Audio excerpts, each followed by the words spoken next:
एक सवाल ये आया है, रोज़ा रखकर टाइम पास करने के लिए या बेजारगी दूर करने के लिए इस्लामी सीरियल जैसे उर्तुगरुल वगैरह देखना कैसा है? देखिए मेरे प्यारे भाई, जैसे कि रोज़ा खाने पीने से रुकने का नाम है, जिमा से रुकने का नाम है, वैसे ही जिस्म के हर पार्ट को, जिस्म के हर अज़्व को गुनाहों से बचाने का भी नाम है।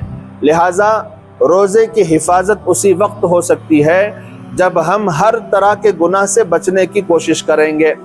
अब रोज़े की हालत में टाइम पास के लिए सीरियल वगैरह देखना, चाहे वो उर्तुगरुल हो या कोई भी हो, बिल्कुल जायज़ नहीं है, क्योंकि उसमें भी इश्क मुआशक़ा, बेहयाई, बेशर्मी वगैरह के मनाजिर ही मौजूद होते हैं। तो लिहाजा खामखा अपने रोज़े को मकरूह ना करें, मकरूह ना बनाएं, अल्लाह की नज़र में नापसंदीदा ना बनाएं।